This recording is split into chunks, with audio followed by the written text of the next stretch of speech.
My name is Claire Bennett.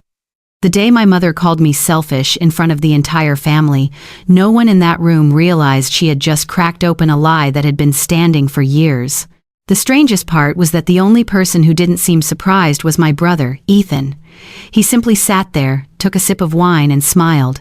A very small smile, but it was enough for me to understand that he knew exactly what was about to happen. And he also knew that if the truth came out, everything my family had spent years building could fall apart overnight. The gathering that day was held at my grandmother Eleanor's house on the outskirts of Nashville. The white wooden home had stood there for generations. Old photographs lined the hallways. Massive oak trees cast long shadows across the front yard. My family had always been proud of that place. They called it the heart of the Bennett family. But the funny thing was that the people who talked the most about protecting that heart were the same people who had never actually saved it. I was 42 years old. I worked as the operations director for a large transportation company. My life revolved around packed schedules, complicated reports, and hundreds of decisions every day. I liked clarity. Numbers always told the truth. People often didn't. Ever since I was a child, I had grown used to standing in the background. If Ethan was the sun, I was the shadow. He was 3 years older than me, smart, outgoing, the kind of person who could capture an entire room's attention with just a few words. My parents loved him in a way anyone could see. Every family gathering followed the same script. My father talked about Ethan's real estate deals. My mother talked about the influential clients he met. People nodded. People admired him. People believed Ethan was the future of the Bennett family. And me? I usually appeared in their stories like a small note at the bottom of a page. Claire is doing fine. Claire can always take care of herself. Claire is strong. It sounded like praise. But sometimes that's just another way people justify overlooking you. I still visited Grandma Eleanor every week, not because I felt obligated, because she was the only person in the family who truly saw me. While my parents attended events with Ethan, I drove her to medical appointments. When she needed medication, I was the one behind the wheel. When medical bills piled up on the kitchen table, I spent hours sorting through them. I never told anyone, because Grandma didn't want the family to worry. And I didn't want to turn love into a competition over who sacrificed more. But as time went on, I began to understand that some silences don't protect anyone. They only help lies grow stronger. That evening, the house was packed with relatives. Laughter drifted from the living room. The smell of grilled food filled the hallways. Everyone was dressed nicely. Everyone seemed happy. Everyone except me. I felt something was off the moment I walked through the front door. My father kept checking his watch. My mother smiled more than usual. And Ethan looked like an actor who had already memorized the entire script. After dinner, my father stood and gently tapped his glass. The sound echoed through the room. Everyone immediately fell silent. He raised his glass. His voice was filled with pride. Today, our family wants to recognize someone who has spent years protecting the Bennett legacy. Applause erupted. I turned toward Ethan. He smiled. Not surprised. Not humble. As if this was exactly what he expected. My father continued, "Without Ethan, much of what we cherish today would no longer exist." The applause grew louder. My mother became so emotional that she wiped the corner of her eye. She looked around the room and said, "Ethan has always put family before himself. Not everyone is capable of that." I felt my throat tighten. Grandma Eleanor sat a few seats away from me. She wasn't clapping. She simply stared down at the table. A cold sensation ran down my spine. There was something in her expression that told me she knew. She knew the story being told wasn't true. Then my mother turned toward me. The smile on her face faded slightly. Her voice was loud enough for everyone to hear. "I wish Claire had even half of her brother's dedication to this family." A few people chuckled. Others nodded in agreement. No one noticed the sudden change in Grandma Eleanor's face. No one noticed Ethan immediately lowering his eyes to the table. And no one noticed that I had finally stopped trying to swallow the words I had buried for years. I set my fork down. Slowly. Calmly. Then I looked directly at my mother. If everyone here truly wants to know who kept this family standing, maybe it's finally time to tell the right story. The room instantly fell silent. And at that exact moment, my phone began to vibrate. The screen lit up with the name of Grandma Eleanor's doctor. I stared at the incoming call, and suddenly I understood something. Tonight was only the beginning. The call from the hospital lasted less than 2 minutes, but when I lowered my phone, everything in the room seemed different. The doctor informed me that Grandma Eleanor needed several urgent tests at the beginning of the following week. They wanted to confirm that I was still listed as her primary emergency contact. Still me, not my father, not my mother, and certainly not Ethan, the man who had just been praised as the family hero. I looked up. Everyone was still talking. The laughter had already returned. Glasses continued clinking together, as if nothing had happened. As if I hadn't just been compared to my brother in front of the entire family only minutes earlier. I looked at Grandma Eleanor. She gave a slight shake of her head, a very small one. But I understood exactly what she meant. Don't make a scene here. At least not tonight. I took a deep breath and sat back down. The gathering ended nearly an hour later. As I drove home, the golden lights of Nashville drifted across my windshield like blurred streaks of color. I didn't turn on the radio. I didn't call anyone. I simply drove in silence. Some truths become heavier the longer they stay buried, and I had been carrying this one for 4 years. It all began on a rainy afternoon. Grandma Eleanor had recently completed a lengthy round of treatment. I was sitting beside her in a lawyer's office when he placed a thick file on the desk in front of us. I still remember the look on her face, exhausted, worried, and far older than she really was. The attorney explained that the Bennett family property was facing serious problems: unpaid property taxes, growing legal expenses, old debts that had never been resolved. If the situation continued, the family risked losing a large portion of the land that had been passed down through generations. I looked at Grandma Eleanor. She simply stared at the table. I knew exactly what she was thinking. That house wasn't just land. It was the history of our family. It was where my father had grown up. It was where my grandfather had spent most of his life. It held nearly every memory Grandma Eleanor still had left. That evening, I called my father. He said he would find a solution. I called my mother. She told me everything would work out. I called Ethan. He said he was handling a major business deal and couldn't get involved right then. In the weeks that followed, nobody showed up. Nobody except me. I started covering the first emergency expenses. At first, it was only temporary. At least that's what I kept telling myself. 1 month. Then 2 months. Then half a year. Every bill came to me. Every phone call came to me. Every problem landed on my desk. Meanwhile, family gatherings continued exactly as they always had. My parents kept talking about Ethan's success. Ethan kept receiving praise, and nobody mentioned the warning letters arriving in my mailbox every month. Nobody mentioned the nights I spent alone calculating budgets. Nobody mentioned the vacations I canceled, or how the savings account I had built for my first home slowly disappeared. The most painful part wasn't the money. It was the fact that nobody seemed curious enough to ask who was carrying the burden. One day I tried to hint at it to my mother. Just once. She was preparing dinner when I mentioned that maintaining the property was becoming increasingly difficult. She simply smiled. "Don't worry, Ethan is taking care of that. Everything will be fine." I still remember how that felt. Not anger, not disappointment, just emptiness, as if I had disappeared from my own life. The years passed in much the same way, until one Sunday morning. I was drinking coffee when I received an email from the local Historical Preservation Society. They wanted to purchase part of the Bennett family land. The offer was extremely attractive, enough to eliminate most of the debt, but it would also mean losing a piece of our family's legacy that had existed for generations. I spent weeks negotiating, months working with attorneys. Eventually, I reached a new agreement. The land remained untouched. The debts were restructured. The Bennett family escaped, losing its inheritance. Nobody knew. Nobody asked.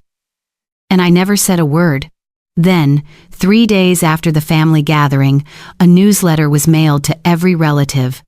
The cover featured a photo of Ethan standing proudly in front of the property. Beneath it was a large headline: "The Guardian of the Bennett Family Legacy." I sat there staring at it for a very long time. Every word felt like a slow cut, not because it was entirely false, but because it erased me completely. For the first time in years, I stopped trying to ignore it. I stood up, walked into my home office, and opened an old filing cabinet. Inside were neatly organized folders sorted year by year, receipts, invoices, letters from attorneys, contracts, bank statements. 4 years of my life sitting silently inside stacks of paper. I pulled a storage box from the shelf, set it on the desk, and began opening each file one by one, because at that moment, I finally understood something. Some secrets are kept out of kindness, but some secrets only allow lies to survive. And the Bennett family's lie had survived for far too long. In the days that followed, Claire's apartment looked more like an archive room than a home. Stacks of files were neatly arranged across the dining table. Copies of contracts covered the sofa. Old storage boxes filled with documents she had retrieved from the law firm's records department sat across the floor. 4 years. 4 years of sacrifice. 4 years of being erased from her own story. Claire didn't sleep much. Every evening, she sat beside the window, watching the lights of Nashville stretch across the darkness before returning to another pile of paperwork. She wasn't seeking revenge. At least, that was what she kept telling herself. But the more she revisited the past, the more she realized there was a vast difference between forgiveness and allowing someone else to rewrite the truth. A week later, she received a call from her cousin Megan. Megan sounded hesitant. "Claire, did you get the invitation?" Claire glanced at the envelope resting on the table. "The Bennett family legacy celebration." She gave a faint smile. "I did." Megan fell silent for a few seconds. "I think there's something you should know." Claire felt her heartbeat slow. "What is it?" Megan sighed. "They're preparing a tribute video for the event. The entire thing is about Ethan." Claire wasn't surprised, but the next sentence sent a chill through her. "Everyone believes he's the one who saved the property." Claire tightened her grip on the phone. "How much do they believe it?" Megan's answer came almost as a whisper. "Completely." After the call ended, Claire sat motionless for a long time. Outside the window, rain began to fall. Droplets slid down the glass, blurring everything beyond it, much like the way the truth had been distorted for years. What hurt her most wasn't that Ethan was receiving praise. It was that he had never corrected the story. Not once. Not when she paid the taxes. Not when she signed legal documents. Not when she spent countless hours sitting beside Grandma Eleanor in hospital rooms. He never said it. Not me. Claire. His silence lasted so long that eventually it became a lie. 2 days later, Megan sent her a draft of the tribute video. Claire opened her laptop, pressed play. The first images appeared. Ethan standing proudly on the family property. Ethan shaking hands with business associates. Ethan smiling beside their parents. Then, the narration began. Through the dedication and responsibility of Ethan Bennett, the family legacy survived its most difficult years. Claire felt her chest tighten. She kept watching. Every photograph, every compliment, every story. Her name wasn't there. Not a single line mentioned the people who had actually done the work. The video lasted nearly 10 minutes, but when the screen finally went dark, Claire felt as though she had just watched her entire life disappear. The biggest surprise came later that evening. Grandma Eleanor called. Her voice sounded weaker than before. "You've seen the video, haven't you?" Claire frowned. "How did you know?" Grandma Eleanor let out a sad laugh. "Because they showed it to me too." A long silence followed. Then she spoke again. "I always thought you would tell the truth years ago." Claire looked at the folders scattered across the table. "I didn't want to make things worse." But Grandma Eleanor responded immediately. "The truth doesn't make things worse. Lies do." Those words stayed with Claire long after the call ended. That night she couldn't sleep. Just before dawn, she opened every file again, every invoice, every receipt, every email. Then an idea appeared. Simple, calm, not emotional, not aggressive. Just the truth. For hours, Claire worked without stopping. She built a new presentation. 1 section for each year. 1 line for every payment. 1 entry for every major event. No emotion. No accusations, only facts, only truth. When she finished, she leaned back in her chair. The computer screen glowed in the darkness of the apartment. 4 years unfolded before her eyes. For the first time, she realized how much she had actually done. No one knew. Sometimes even she had forgotten. The day of the celebration finally arrived. The event was being held in a luxury hotel in downtown Nashville. Large banners hung throughout the lobby. The name Ethan Bennett appeared everywhere. Servers moved between guests carrying trays of drinks. Conversations filled the room. Everyone was excited. Everyone was waiting to honor the hero of the Bennett family. Claire arrived alone. A small USB drive rested inside her coat pocket. It was so light she could barely feel it, but what it contained was powerful enough to change everything. Across the ballroom, Ethan stood beside their parents. People surrounded him, laughing, congratulating him, admiring him. He looked like a winner, and perhaps he believed he was one. Claire quietly observed the scene. She no longer felt angry. She no longer felt hurt. Only the calm of someone who had finally decided to stop being silent. A few minutes later, the lights in the ballroom began to dim. Guests returned to their seats. Her father walked onto the stage to a round of applause. He picked up the microphone, smiling proudly. Behind him, the giant screen slowly lit up.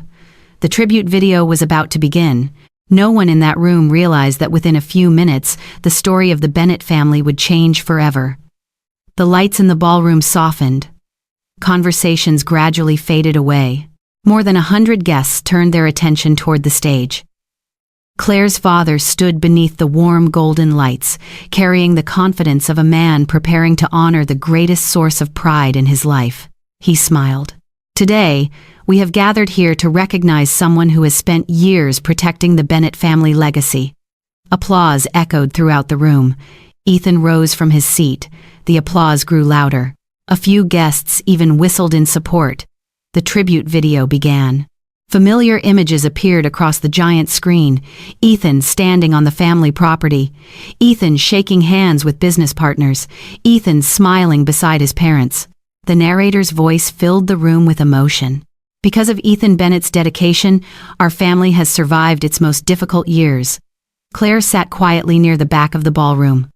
Calm, silent, no longer carrying the same pain she had felt only weeks before. Because she now understood something important. The truth does not need to shout to be heard. It only needs to appear. The video continued for several more minutes. Then suddenly the screen flickered. The images disappeared. The narration stopped in the middle of a sentence. Confused expressions spread throughout the ballroom. Whispers began to rise. Claire's father turned toward the technical booth. Ethan frowned. Her mother slowly straightened in her chair. Then a page of data appeared on the screen. Simple. No photographs. No effects. Just a timeline stretching across 4 years. Below it were payments, dates, legal expenses, property taxes, medical bills. The name of the person responsible appeared clearly on every line. Claire Bennett. The ballroom fell silent. A complete silence, as if all the air had suddenly been pulled from the room. The first page changed to a second, then a third, then a fourth. Every page told the same story. One person had quietly carried everything. One person had never been acknowledged. One person was sitting silently in the back of the room. Claire slowly stood. Every eye immediately turned toward her. Her father's face drained of color. Her mother gripped the edge of her chair. And for the first time in years, Ethan seemed unable to find the right words. Claire walked toward the stage. One step at a time. Not rushed. Not angry. Not bitter. She stopped beside the screen, looked at her family, looked at her relatives, looked at the people who had believed the wrong story for years. Then she spoke. For the past 4 years, I was the one handling the property's debts. I was the one working with attorneys. I was the one taking Grandma Eleanor to the hospital. And I was the one paying the bills you're looking at right now. No one interrupted her. No one argued. The numbers behind her had already spoken. Richard stepped forward. Claire, we can discuss this privately. Claire looked directly at her father. Her voice remained calm. Why should it be private? This story has been told publicly for years. A wave of whispers spread across the ballroom. People began looking at Ethan, others turned toward her parents. And for the first time, questions started appearing. Questions that should have been asked long ago. Claire's mother burst into tears. She stood up. "Claire, I never meant to hurt you." Claire looked at her for a long moment. For the first time in her life, she realized she wasn't angry anymore, only tired. "I know. But that doesn't change what happened." At that moment, Grandma Eleanor slowly rose to her feet. Age made every movement difficult, yet the entire ballroom immediately fell silent. She looked around the room, then spoke in a voice that was weak but unmistakably clear. "The person who keeps a family together is not always the one standing under the spotlight. Sometimes it's the person working quietly in the background, the one everyone forgets to thank." No one spoke after that. There was no need. The truth was already there, clearer than any explanation. Claire turned and looked at the screen one last time. 4 years of her life displayed in simple lines of text. Not to prove she was better than Ethan, not to embarrass anyone, only to prove one thing. She had been there, she had sacrificed, and she deserved to be seen. Claire stepped down from the stage. Richard called after her. "Claire."